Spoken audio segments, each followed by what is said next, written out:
Happy Meals, and I was like, I gotta go. Come on. Well, we'll see how he does with Rosie. Okay. Here it is, that one. I feel like you should actually broadcast this. You could probably go live. Okay, good evening. We're going to go ahead and call to order tonight's regular City Commission meeting for April 19th, 2021. Tabitha, can we please have a roll call? Mayor Young, Here. Commissioner Guthrie, Here. Commissioner Lewis, Here. Commissioner Badway, Here. Commissioner Wilkinson. Present. Tonight we had Pastor Jordan Counts for invocation. He was not able to make it, so I've asked Police Chief Kurt Zeman to please deliver tonight's invocation. I just asked him, and I just pressured him into it, so Thanks. I appreciate it. Please bow with me. Lord, thank you for allowing us to get together this evening as a city. Please let us make good decisions for our city and the community. Please be with those in need. We pray in Jesus' name. Amen. Amen. Thanks, Chief. Would everyone please rise and join us in the Pledge of Allegiance? I pledge allegiance to the flag of the United States of America and to the republic for which it stands, one nation, under God, indivisible, with liberty and justice for all. All right, thank you. Thanks again, Chief. I just texted him 2 minutes ago. I said pretty please, so I appreciate it. We do have a proclamation tonight. Whereas in 1872, J. Sterling Morton proposed to the Nebraska Board of Agriculture that a special day be set aside for the planting of trees, and whereas this holiday, called Arbor Day, was first observed with the planting of more than 1 million trees in Nebraska, and whereas Arbor Day is now observed throughout the nation and throughout the world, and whereas trees can reduce the erosion of our precious topsoil by wind and water, cut heating and cooling costs, moderate the temperature, clean the air, produce oxygen, and provide habitat for wildlife. And whereas trees are a renewable resource giving us paper, wood for our homes, fuel for our fires, and countless other wood products, and whereas trees in our city increase property values and enhance the economic vitality of business, of the business area, and beautify our community, and whereas trees are a source of joy and spiritual renewal, and whereas the City of El Dorado has been recognized as a Tree City USA by the National Arbor Day Foundation and desires to continue its tree planting ways, now therefore be it resolved that I, Bill Young, Mayor of the City of El Dorado, do hereby proclaim April 30th, 2021 as Arbor Day in the City of El Dorado, and I urge all citizens to support efforts to care for our trees and woodlands and to support our city's community forestry program. And further, I urge all citizens to plant trees that gladden the hearts and promote the well-being of present and future generations. In witness thereof, I have hereto set my hand and caused the official seal of the City of El Dorado, Kansas, to be fixed this 19th day of April 2021. Next item on the agenda is personal appearances. Personal appearances are opportunities for organizations or citizens to make special presentations before the City Commission. Such appearances are scheduled in advance of the meeting by calling City Clerk Tabitha Sharp at 316-321-9100 by 5 o'clock p.m. the Tuesday preceding the meeting. Presentations are limited to 10 minutes. Any presentation is for information purposes only, and no action will be taken. And tonight we have a personal appearance by Marlene Avery. I can't see that far with these reading glasses. And the El Dorado Municipal Band. Come on up. Good evening. I'm Marlene Avery, 219 Hillcrest, El Dorado, Kansas. I'm the current president of the El Dorado Municipal Band. It's my honor to do that. This summer will be our 99th consecutive season because we actually were able to play last year. Our officers are Barbara Templin is our vice president, Kelly Davidson is our secretary, Keith West is our treasurer, and our at-large members are Anita Sibley, Charles Davis, and Wanda Kelly. The band directors this year will be John Templin, Brett Martinez, and Kelly Middleton. Those are the ones that we've had for the last several years. They do a fabulous job. Our first rehearsal of the season will be May 27th at 7:30 p.m. at the Butler Community College Band Room. with our first concert of the season being Thursday, June 3rd at 7:30 at Forest Park. We'll perform 9 more concerts during the months of June and July. Some of the special concerts will be Flag Day concert on June 14th with the Elks, VFW, and American Legion. There'll be a flag display, speaker, and hot dogs. The memorial concert on June 24th honors members of the band that have passed on. On that evening, we also have an ice cream social with the proceeds going to an instrumental music scholarship at Butler Community College. July 8th, we have a bake sale during the concert. It's also for baked goods that the members have baked, which is really kind of cool. We also are hoping to have enough musicians to be able to participate in El Dorado's 150th celebration parade on September 11th.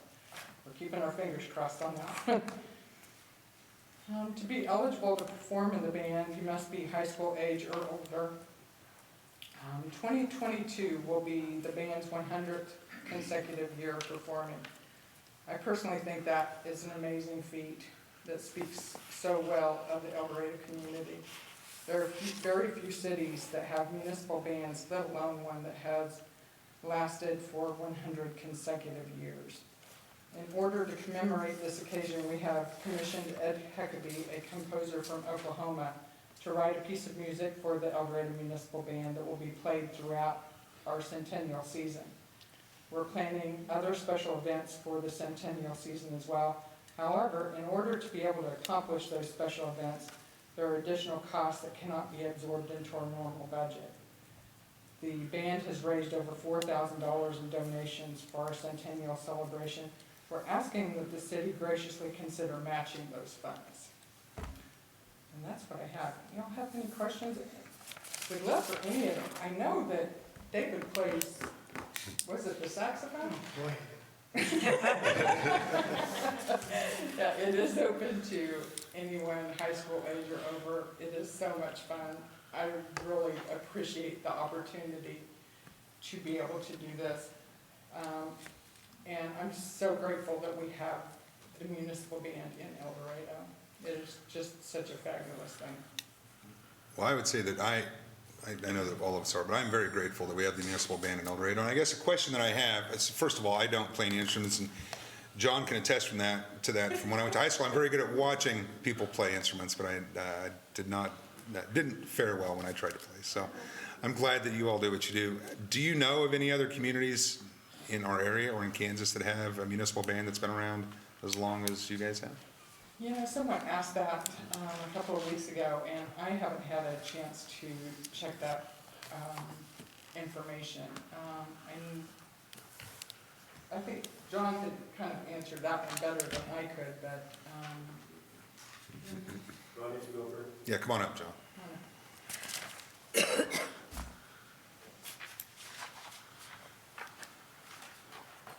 John Tickland, 515 Northwest, I live in Leon, Kansas. And yes, Winfield, Arch City, Emporia all have municipal bands, but they have not been 100 consecutive years. So I don't know how long they have been involved. Winfield and Arch City probably longer than Emporia. Yeah. How long have you been involved, John? I know it's not 100 years, but Since before you were here. Since 1961. you were in high school. No, I was actually in junior high. Oh, I'm sorry. At that time, we had to pass an audition to get in, and I did. Well, like I said, we moved here when I was in high school, and we lived down by Forest Park when we first moved here, and I've always enjoyed the band. So I'm glad that we're 99 years and strong now, and I'm looking forward to a bunch more. So I appreciate all that you guys do. I know we have several concerts this summer, at least I plan, that I think will be interested. Y'all come and listen. We'd be glad to have all of you. Get the dates on the website. I believe it's, I believe they're already there. Okay. yeah, I believe it's there, yes. Appreciate you guys. Thank you so much. Thank you.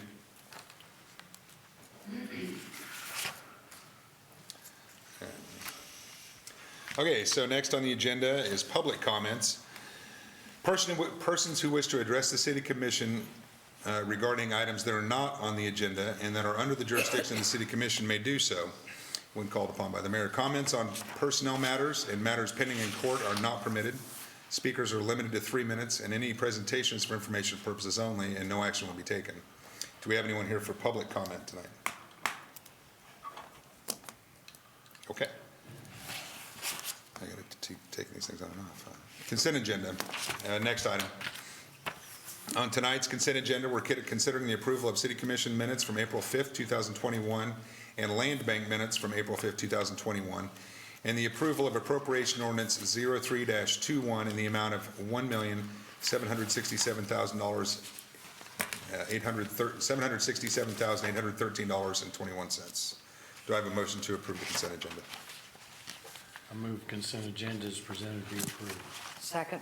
We have a motion and a second. All those in favor say aye. Aye. Those opposed, same sign. Motion carries. We don't have any old business, so we'll move on to new business. Agenda item number 11, Bernita's Acre final plat. Yes, Mayor, our city planner Jay Shivers is going to present us this evening. Good evening, Commissioners. This is a final plat for Bernita's Acre, located at 1140 South Topeka. It takes one single lot and subdivides it into 3 new lots.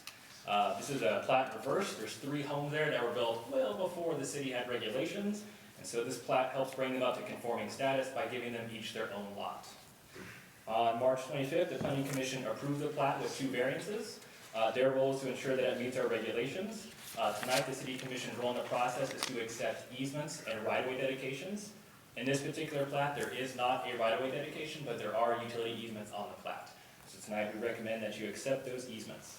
I'd be happy to answer any questions you might have. You said there were already houses on it? Yes, ma'am.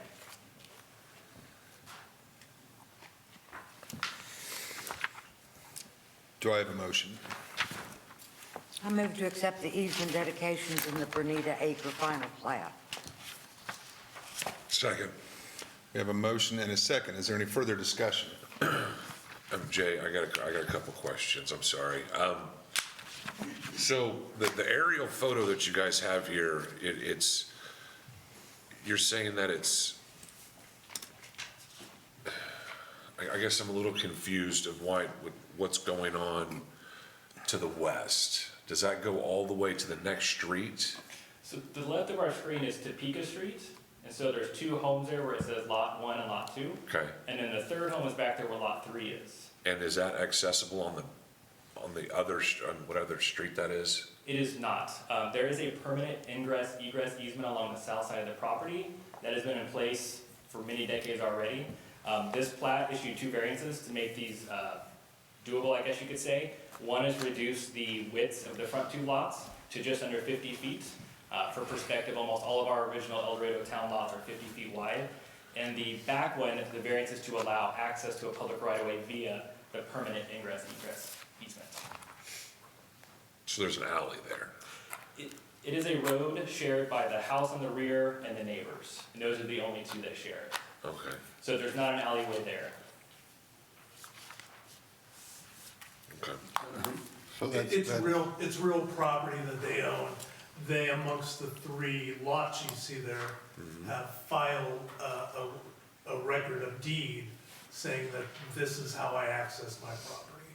They have a right to access their property to that permanent ingress egress easement. So they maintain it. Right. It is not our property, it's not our property. In a new plat, we wouldn't allow such things, but these homes were built prior to 1950. So we're working with them. So we can't move them. Correct. Yeah. Okay. Thank you. Any other questions or discussion? Seeing that there is none, all those in favor of the motion say aye. Aye. Those opposed, same sign. Motion carries. All right. Let me get back up here. Next item on the agenda item number 12, is the application to rezone R1 to R2 at Boyer Road and West 3rd Avenue.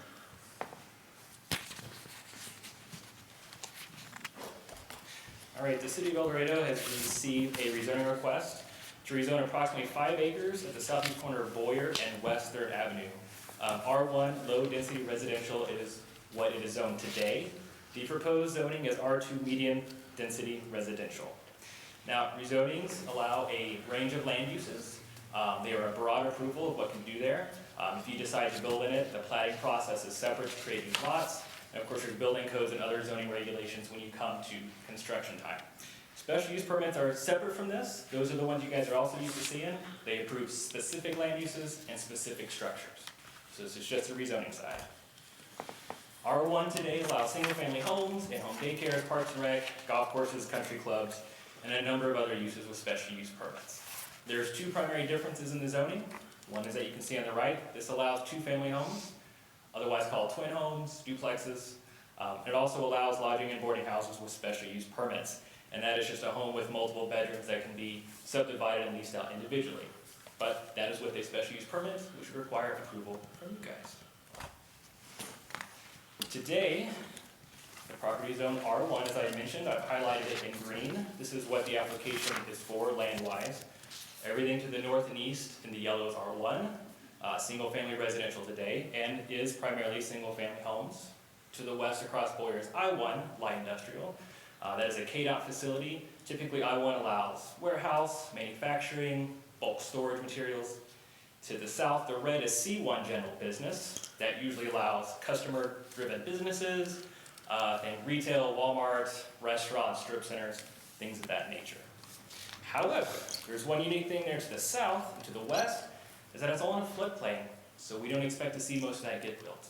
And there's also a pipeline right away that makes it even more difficult to build if the floodplain is not difficult enough. And in the bottom right of your screen where it says C1, that is where the new Orchland store was just built. To clarify some of the things that the city does and does not regulate, under our zoning we regulate land use, lot sizes, structure heights, setbacks, parking, where you can build on your lot. The building codes is just minimum safety standards, covers building, structural, electrical, mechanical, plumbing, keeps everyone safe to build in El Dorado. But what we don't do is we don't regulate the color of your home, the exterior features, how it looks. We don't dictate whether it's rented or owner occupied. We don't dictate the quality or the size of it. Our 2030 comprehensive plan has a vision statement in the beginning. One of the major lines says by 2030, El Dorado will be a community that has improved the availability and variety of quality new housing options. And one of the major goals within the comprehensive plan is housing. A couple of the sub-goals include increasing and improving the supply of quality rental properties and increasing the supply of buildable lots and housing stock to improve housing opportunities at all price points.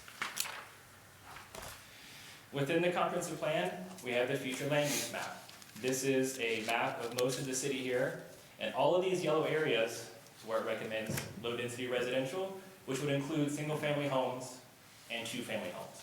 As you probably know, driving through the neighborhoods today, we have pockets of 2-family homes, and some we just have individuals. They're scattered all throughout the city today.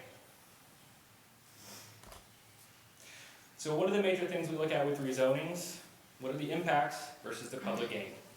We understand that with any new development coming, we're going to have visual and noise impacts. Today it's a vacant piece of property, so of course it's probably pretty quiet and doesn't generate much visual, noise, or traffic problems. However, R2 is very similar to R1, so while we do expect to see some construction out there in residential in the future, and of course the noise associated with a residential neighborhood, there's also opportunities for it to benefit some of the neighbors in the way of offering as a buffer. Most of these people look to the west and see the KDOT facility and can hear the traffic on the KTA. All the traffic on this lot will most likely connect right up there to West 3rd Avenue, which is a collector. And last but not least, we know with every rezoning, property values are affected. To the extent, it is difficult to say. And that is because a lot of things that go into property values are things that the city does not regulate, as I mentioned on my last slide. The quality of your home, the size of your home. Those are things that are big players there that the city just doesn't regulate. Now, on the flip side, the community, we are short on housing. If you saw my memo, just a few highlights from it, we have less than 1% of rentals vacant right now. It's tough to get a place to stay in El Dorado. At the time of my memo, we have 17 homes for sale out of 3,300. That's less than 0.5% available. Our most recent large project that started last year, Flint Creek, which was 32 homes. As of the end of February, when I wrote my memo, they had over 500 applications. So they're very much in high demand. Us as staff, when we make our recommendations, we go off a certain set of criteria. As you all saw in my memo, I have it up here and highlighted. All those subsections that you read through, those are all the criteria that are in our ordinances and upheld by the Kansas Supreme Court. We as a city, as a whole, have to go by this criteria when we make our decisions. I base my recommendation on it. The Planning Commission reviews their information, makes their recommendation on it, and it is also up to the City Commission to also review that criteria.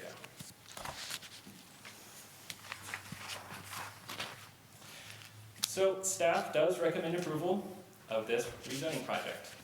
Now on March 25th, the Planning Commission held a public hearing and voted unanimously 8-0 to recommend approval of the rezoning, with the exclusion of this lot here on your map in green, Lot 1, Block 3 of the Prairie Land Estates Second Edition. That lot does have some covenants on it, and being single family along Northern Street, they felt like it'd be best to keep that lot single family as it is today. And we support that recommendation. A petition was also filed following Kansas state statutes. And if successful, and it was, it means that the City Commission, in order to approve such a rezoning, would need a supermajority rather than a simple majority. Tonight, we have Chairman Tetrick and Vice Chair Stewart of the Planning Commission, and they'd be happy to answer any questions you may have, and I can also answer any questions you may have tonight. So I appreciate that, and I just wanted to kind of read through some stuff, and then we'll move on to the next part here. Before making any recommendations or decisions on a zoning request, the Planning Commission first holds their public hearing. And I just kind of want to talk about this to give those in attendance and those watching just kind of some background. The purpose of the hearing is to allow both sides to express their view on the issue and discuss all relevant factors. Although the hearing is a valuable mechanism for gauging the community's attitude towards development and for establishing the facts of each case, it's important that decisions not be based solely on the opinions of the largest or most vocal group of participants. Instead, zoning decisions must be based on the best interests of the entire community and not just the interests of a particular property owner or neighboring property owners. In addition, the Planning Commission should try to distinguish between the facts and opinions, maybe at a public hearing. Unsubstantiated assertions like this project would reduce the value of my property by 75%, or generalizations like people who live in apartments always drive fast cars and race up and down the streets, should be analyzed for their validity. Second, zoning decisions should include consideration of long-range community goals as well as short-range needs. The recommendations of the comprehensive plan should be the primary source for this information. Because of its importance in the zoning process, the comprehensive plan is reviewed by the El Dorado Planning Commission on a regular basis and amended as necessary to ensure that it remains current. Third, it's important to zone based on land use issues, not the issues affecting the individual applicant. An error frequently made is the approval of rezoning to accommodate an applicant's personal circumstances without consideration of land use conditions and characteristics. Such rezonings are rarely in the public interest and if challenged can be held to be invalid. Instead, decisions should be based on whether the land is appropriate for the proposed zoning district.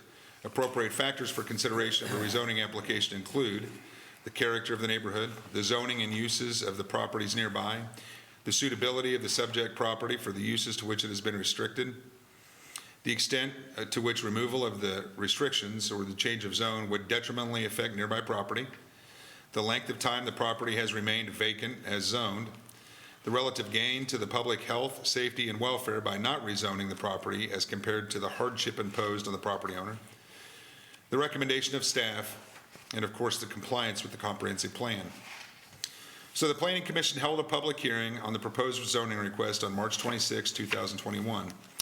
Following the public hearing, the Planning Commission weighed the request in consideration of the aforementioned criteria to determine if the proposed land use was appropriate for the property, and the Planning Commission unanimously recommended approval of the proposed rezoning request. So tonight, the City Commission will not hear comments from the public at tonight's meeting since the Planning Commission has already heard and recorded public testimony for the governing body's consideration. The public in attendance is asked to sit quietly as the Commission deliberates and votes on the issue, and individuals that don't adhere to proper meeting protocols may be asked to leave the meeting. The City Commission is making its decision on this issue in making its decision on this issue, should consider the Planning Commission's recommendation, the testimony provided by the public during the public hearing, and the criteria defined by the city's regulations, procedures, and the comprehensive plan. With that being said, do we have a motion to be able to enter discussion?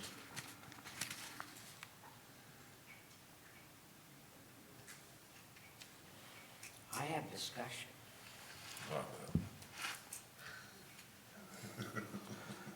Right, so we have a motion and a second, and then discussion time, and then we can, Okay. that's what, I move to approve case number 21-01-REZ, requesting a zoning of 5 acres at the southeast corner of Warrior Road and West Third Avenue to R2 Medium Density Residential District, excluding Lot 1, Block 3 of the Prairie Land Estates, Second Edition, and that ordinance number G-1350 be approved. Second. okay, we have a motion and a second, and we have an opportunity now for some discussion, and I'd like to start with with Commissioner Guthrie, if that's okay.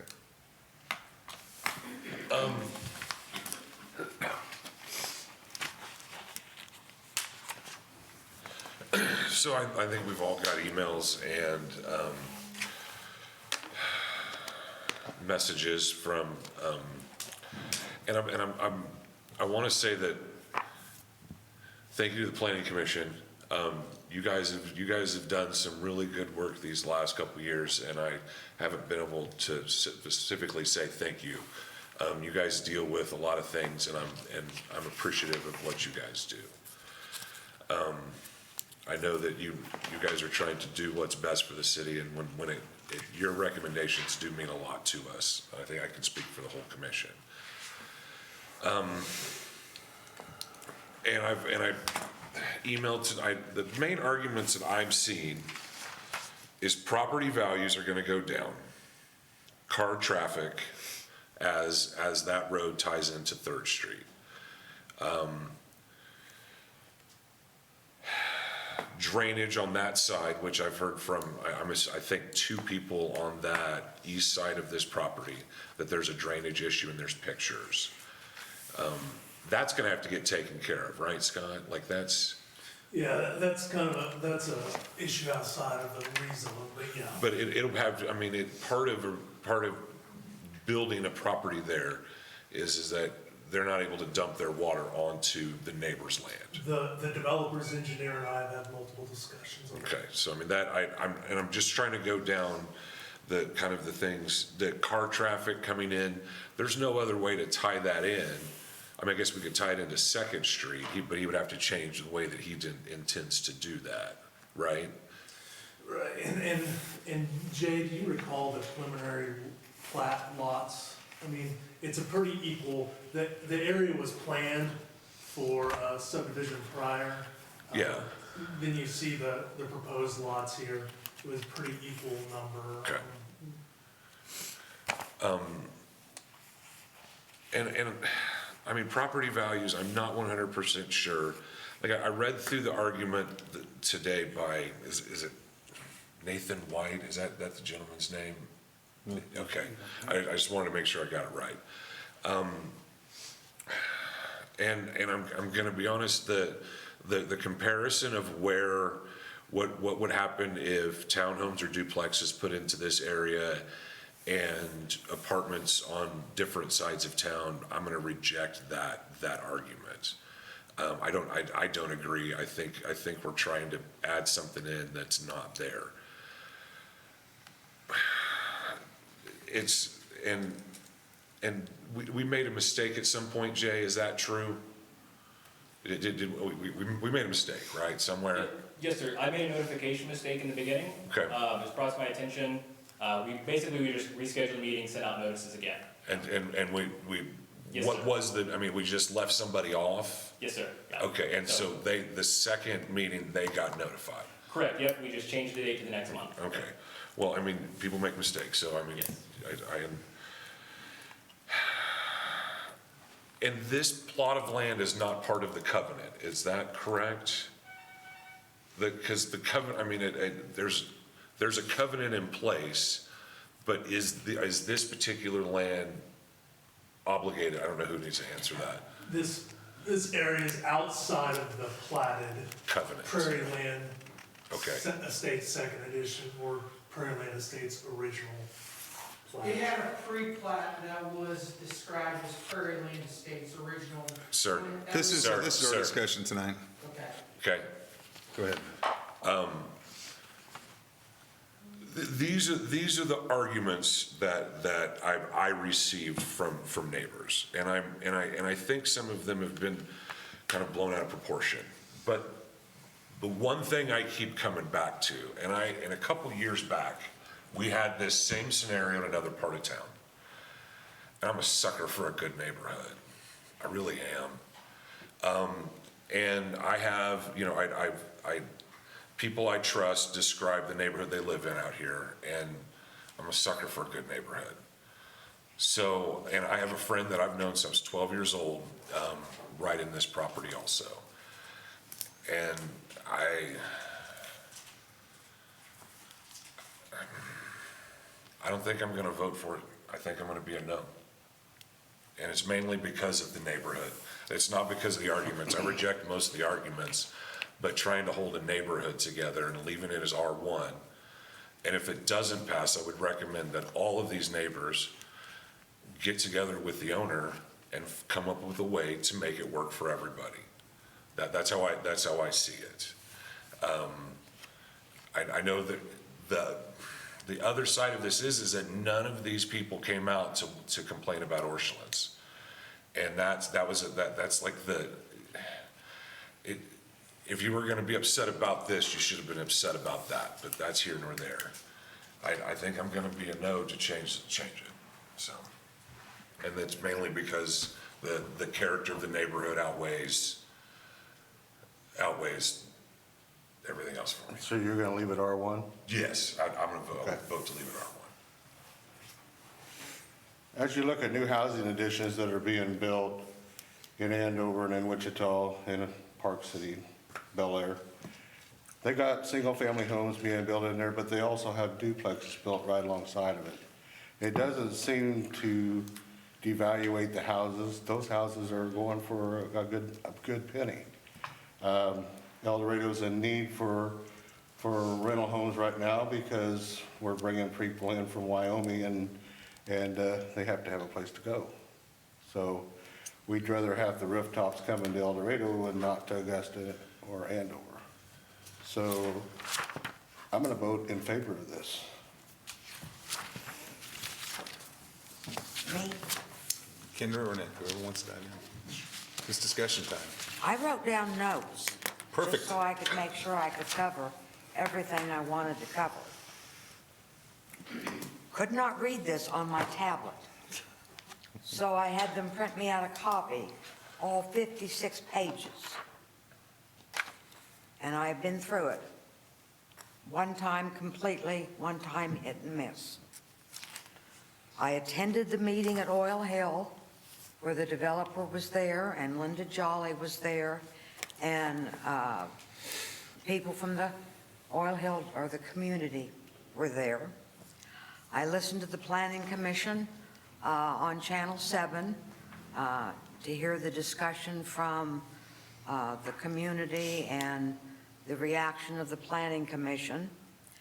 Last Thursday or Friday, I don't remember which day, I actually went out there and I drove the neighborhood and I got out and I walked as much as possible on the land we're talking about platting.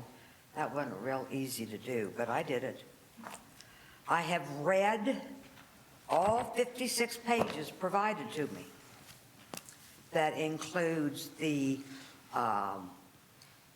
Planning Commission minutes.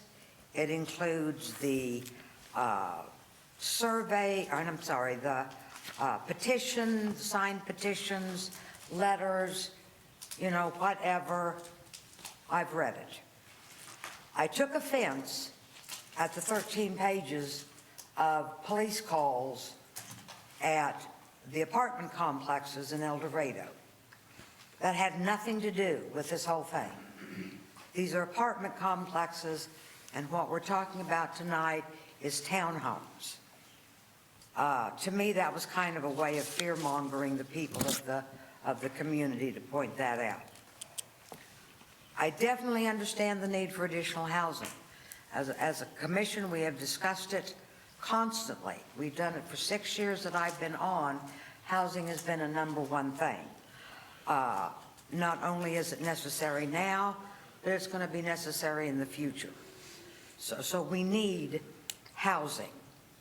I am also an owner of multiple rental houses, and my houses age from the 1950s up to 2019. I have older ones, I have newer ones, and rent is based on basically the condition of the property, when it was built, what it has to offer. Now, I remember correctly at the public meeting at Oil Hill, the developer said the rents were going to be somewhere around $1,000 to $1,200 a month. That is not low income. And that was one of the things pointed out, was that it was going to be low income housing. Well, $1,200 is not low income. I assure you of that. Also, living in a rental property does not make you a bad person. Some people choose to rent. Some people would rather have the landlord worry about whether the washing machine works or not, or whether the heater's going on the fritz. There are people who actually enjoy being a tenant. And I have many in some of my homes that have been there forever. I also know that very seldom does the commission go against the planning commission. I mean, they are the ones that do the dirty work for us. They are the ones that know the statutes and the ordinances, and they are the ones that know what's in the comprehensive plan, and that is what they have to make the decision on. And that's pretty much what Jay pointed out in his PowerPoint, were the things that the community is concerned about are not the things that the planning commission can take into consideration. And I think that's important.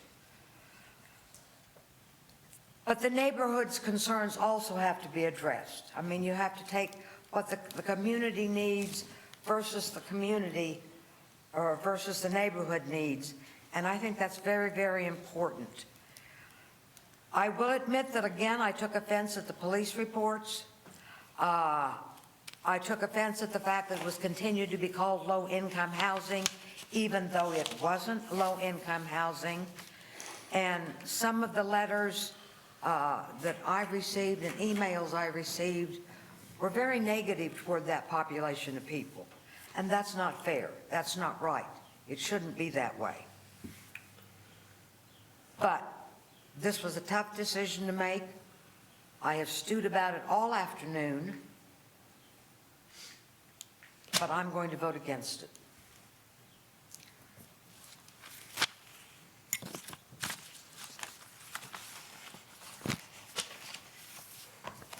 Your turn, Nate. Commissioner Bagley.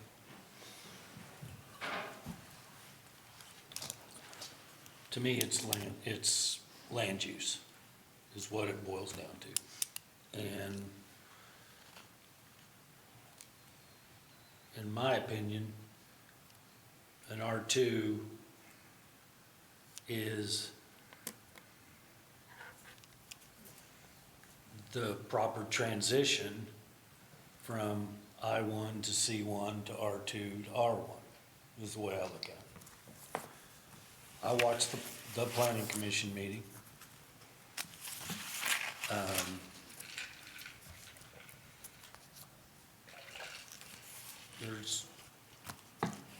I understand, I think, where some of the residents in the area are coming from. But I also have to recognize the logic from the planning commission, and they looked at it, and that's all they do, is look at stuff like this. And in almost 13 years or 12 years, I've I haven't voted against the planning commission, I think maybe once in 12 years, and I don't see myself doing it tonight. Okay. So a few things that I wanted to point out. On the same note as Kendra, Commissioner Wilkinson, I had an opportunity and took the opportunity to review the packet that was given us, to watch the videos from the Planning Commission, and have had numerous conversations in person and a handful today with some of the residents out there. I too certainly did take and continue to take offense at some of the fear mongering that was put in place when we tried to find some areas of town that may have higher police calls, and then compare that to what this is going to be if we put townhomes in place. I thought it was a ridiculous comparison, and I feel like, you know, just a couple of weeks ago, we had a conversation here at City Hall with some people that wanted to come in and talk to us about the reasons that we shouldn't leave the FABC, and they came to us with all the wrong information. And we recognized that and tried to explain to them that information is completely inaccurate. And I think that this is an opportunity, regardless of how the vote goes tonight, to make sure that everybody realizes that the information given to them about crime rates as it pertains to duplexes or townhomes it's a false equivalency to draw that to our kind of most vulnerable neighborhoods in town as it pertains to some of our low-income housing apartments. And so I really wanted to make sure that the public understands that I completely understand concerns about drainage. I completely understand concerns about traffic, concerns about changing the character of a neighborhood, but please don't be fooled with false equivalencies that were drawn to try to stir up your emotions with regards to crime rates that would suddenly skyrocket if townhomes were built, because that's a little ridiculous. I do have concerns if this were to pass. I have some concerns that were raised by a handful of people that have reached out to me, primarily about drainage issues, and Matt mentioned that a while ago. And you know, if this reaches a point where it gets platted out and there's development that happens, we can't continue adding houses or adding development in an area that's going to cause more drainage problems if we don't address those. So in the event that this area gets developed in some way, I think it's important, and I think that our engineering department is on top of that to make sure that that's addressed. It is important that we recognize the role and the value of our planning commission. We've put in place a comprehensive plan that was created and is updated and is studied on a regular basis. Years ago, I sat on the planning commission and was a part of building out some of that comprehensive plan. And during that process, we interact with the public at all levels in the neighborhoods, in the areas where we're trying to decide where the zoning would be best. And to Nick's point, one of the reasons why that area falls into the comprehensive plan as a likely area for R2 is to create that buffer between, or that transition between R1 and the Turnpike and I-1 and commercial land. I'm very conscious of the importance of the character of a neighborhood. We moved to where we live when my daughter was 6, and have really enjoyed raising my daughter. She's off at college now, but enjoyed raising my daughter in that neighborhood as well. With kids, some of the emails that I've had, conversations I've had with some people, you know, certainly pull at the heartstrings and make me remember with fondness those times of when my daughter was growing up and being able to be around those kids. I don't believe that personally. I don't believe that adding townhomes in a controlled environment is going to have a negative impact on property values. I don't believe that adding townhomes in this type of environment, with the exception of potential challenges with traffic control, which I have some questions about, would have a negative impact either. We need housing in this town. It really struck me as I've received a handful of calls today, especially today, with regards to this from people that live in the area that have said, I mean, if we don't do this, if you guys reject this, then I've got 5, 8, 10 people that are ready to build out there now. And what my question is to the community, and I've asked this question to a lot of the people that I spoke to today, is why haven't they built up to this point? Interest rates are at the best that they've ever been. We've got land. The problem, guys, is that this land has sat vacant for a long time. And we need homes. We have very few areas in town where we can actually build right now that are platted or have the potential to be platted. And to reach this point where we've gotten the neighborhood as worked up as we have about things like crime rates and property values with no real, no real information or evidence behind that, is a little frustrating to me. This is a land use issue. While I am sympathetic to those that have voiced their concern, and some of them are friends of mine. I spent an hour on the phone with a friend of mine earlier that lives right out there. I appreciate that input, and I also appreciate that friend of mine understands the nuances of the challenge that is before us today. And that is that we have land that has gone through the proper process for land use zoning through the Planning Commission. The Planning Commission has taken that information and the public hearing information, and then they have sat down and weighed that against our comprehensive plan, taking into consideration all the points that Jay mentioned earlier, and recommended it unanimously to us. This wasn't a split vote. It wasn't a split recommendation to us. It was a unanimous recommendation. So while it appears at this point that we probably won't have a supermajority to pass this, I just want to make it clear to everyone that my vote on this will be yes for those reasons, to move forward with the zoning, because it's a land use issue, and I do think that it's a little disingenuous to say, well, if we don't do this, then suddenly people will start building on the land that's been available to be built on for a long time. Is there any more discussion up here, any more conversation with Matt or Kendra or Greg or Ned? Well, we have a motion and a second, and so is this a roll call vote, Tabitha? Roll call, please. Mayor Young, Yes. Commissioner Guthrie, No. Commissioner Lewis, Yes. Commissioner Badway, Yes. and Commissioner Wilkinson. No. So the motion fails without a supermajority. So, And explain to me why that is again? So a protest petition was filed, which means that enough signatures were produced, which would require the city commission to vote at least 4-1 or 5-0. To reaffirm? Yes, Okay, that's correct. okay, So I think less than that, a 3-2 vote would not pass due to the protest petition. okay.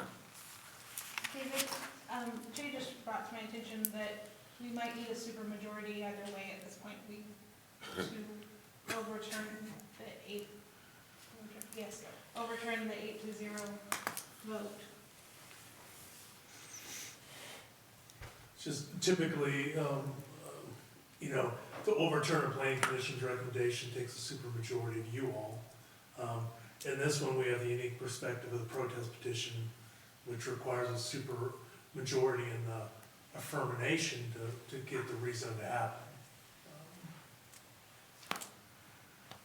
Okay, so what you're saying is that the way that we just voted now, it goes back to the planning commission's recommendation, like an automatic? No, what he's saying is, so in the event that a protest petition had not been filed, Right, in order for the city commission to overturn the recommendation of the planning commission, you would have required a supermajority. Right. But in this case, since a protest petition was filed, you don't need to have the supermajority to overturn the planning commission or even to vote against it. This is kind of, the application dies. Yeah, I think that's correct. it just stays at R1. Yeah, the zoning has been defeated, Okay. the zoning request. Jay, you have, You need to turn your microphone on. I have one on. She had two. I get two microphones, you all only get one. I largely think that I agree with what David just told you.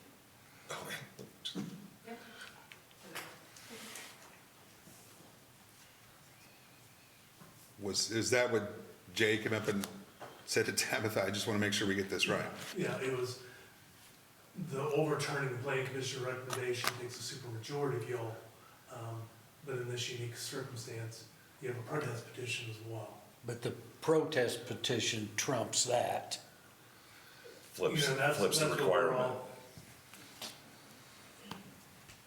all- Okay.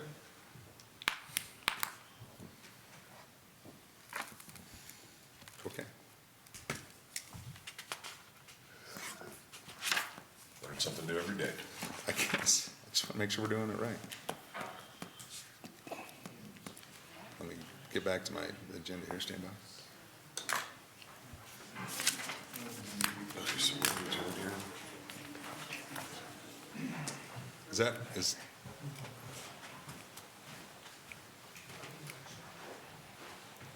that right? I mean, we can move on to the next agenda item? That's my Okay, perfect. So agenda item number 13, the 800 block of North Washington Alley vacation. Real quick, in your packet, you have a better aerial than this on Google Earth of an alley that was platted years and years ago. Mid-block alley, it is of no use to the city. It's actually utilized by the property owners as their property. And part of a process of putting up a new fence, we were asked to consider vacating that alley. All the utility companies have been informed. They had no issues, no utilities are within that alley, so we're recommending you all abandon. So they built right on the property line, right on that alley line? Well, I don't think there's anything clearly in it. That's what I'm just, I mean, There's probably- how close is that? Yeah, it's very close. So there's like a garage Yeah. right up against it. Yeah.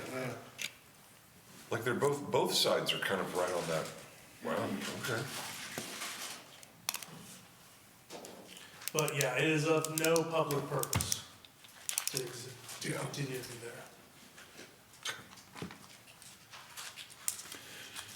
Do we have a motion? I move to adopt ordinance number G1351, an ordinance vacating an alley in North El Dorado addition of the city of El Dorado. Second it. We have a motion and a second. Is there any further discussion? Roll call, please, Tabitha. Commissioner Guthrie, Yes, Commissioner Lewis, Yes. Commissioner Badway, he oh, stepped up. sorry, he's not here, Commissioner Wilkinson, Yes. and Mayor Young. Yes. Motion carries. Okay, so last item, there's no discussion item, so we're going to move on to City Commission Advisory Board updates. Commissioner Wilkinson. Oh, Commissioner Guthrie. Had a CTC meeting last week, plans for the 150th that are moving right along. I think we're in the midst of band selection right now. We got a real good conversation of kind of what we're looking for. And I'm pleased to report that we all agreed that a diverse, not just one genre of music, but multiple genres are gonna be represented that night. I think the street dance is gonna be, I'd like to see this. I think this is gonna be fun, and I think bringing it back every year is gonna, I think the city's gonna really enjoy it. So it's very nostalgic for our childhood and Kendra's middle age. Going down, I did not say that, Kendra. going down Main and Central, and I've talked to some business owners down there that are excited about us putting a concert in front of their buildings, so, yeah. Good. Commissioner Lewis. I have nothing to report. Commissioner Badway. Commissioner Wilkinson, are you ready? Parks and Rec Advisory Board met Tuesday, April 6th. The discussion centered around a survey concerning the YMCA recreation proposal and the city of El Dorado. That was discussed and some changes were made. There are going to be 2 public forums to discuss the Y proposal for sports. One of them is this coming Thursday at 6:30 at the Civic Center. Is that correct? And the second one is next Tuesday at 5:30, also at the Civic Center. So if you have concerns or comments or want to understand exactly what the proposal is about, please attend one of those two meetings. Thank you. Just wanted to give an update. We talked about this a little bit at our work session, but we had an EFABC meeting. And they had received our letter. We know a couple of weeks ago, we had some people show up here for conversation.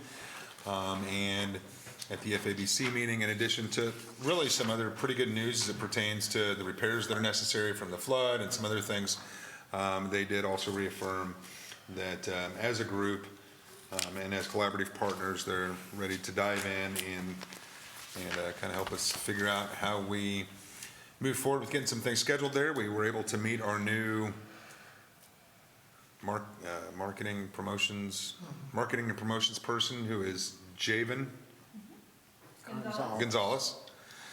I'm doing my best, man. Got to meet Javen at the FABC meeting. Had a chance to introduce Tabitha introduced him to the group, and I felt like a really good conversation, and kind of got everyone back on the same page as how we move forward and try to get some stuff scheduled out there. I think it's going to be a good opportunity. So just wanted to report that back to this group. So, and I also wanted to say before we turn it over to David that I appreciate the process tonight as we moved through the agenda, had an opportunity to kind of follow the Robert's Rules of Order process and make a motion and a second and then have discussion. And if throughout that discussion, as we have these different discussions, if the motion needs to be amended, we have that opportunity then, but it gives us an opportunity to structure how and when we get to have our discussion. So I appreciate all of you for diving into that with me tonight. So that's all I've got. David, City Manager's report. So just a couple things. It is cleanup week, so if you have stuff that you would like to get rid of, you can bring your materials to the east side of the Public Works Department building located at 222 East 2nd Street from, well, today's Monday, but from Tuesday through Friday from 7 a.m. to 5 p.m. and then on Saturday from 8 a.m. to 2 p.m. Pickup will not be provided during the spring cleanup, so you have to make your way down to Public Works. Visit the website at eldok's.com or call 322-4481 for more information. Specifically, if you have questions on what you can bring down to Public Works and what you cannot right now. The dump truck program has started and will be ending on October 14th, so you have several months to reserve a dump truck and fill it up with as much stuff as you want, and then that gets taken to the dump for a pretty low fee. Contact Public Works Department for more information and to make your reservation, 322-4481 again. For that. The city is holding a spring photo contest now through the end of the month. Photos are encouraged to be taken during the spring months, so we have perfect time to capture spring, winter, coming here soon. To enter, just email your photos to photocontest@eldok's.com and submit the form online. There's more information available on the city's website. We've had a number of questions about the 150th challenge coins. They're hidden around in public spaces throughout town. They're pretty much in spaces where you will see them. They're not overly hidden, they're just placed. So just be on the lookout for them. You'll probably run into one at some point. If you do find one, please share it on Facebook, tag the city. That way we can kind of track where they've been found. It also is just fun to kind of see people's reactions to the coins. And then just kind of an informational thing, the city received 5 proposals from firms interested in working on the El Dorado Lake Recreation Master Plan. So we'll be creating a process to go through those and rank them and get those before you all for a recommendation. And then finally, a couple things in community news. The El Dorado Main Street will host its 6th annual Steak Bonanza on June 11th, beginning at 5 p.m. at Gordon Park. And the Chamber is hosting their annual Mayor's Prayer Breakfast on May 6th. Located at 7 a.m. at the Civic Center. Tickets are $12. You can call the Chamber office for more information. That's all I got for now. One question, how many coins are out there? So we're just kind of hiding them piecemeal. I think right now we've probably hidden 20 to 25. We're just gonna hide them from now until September 11th, so. And we don't know how many are left unless everybody that finds one posts it on social media, and so Right. we can track Okay. it. So we don't have before we get in, Chief, one more time, thank you for doing the invocation tonight. I know I kind of put you on the spot at the beginning, but I didn't want to do it, so.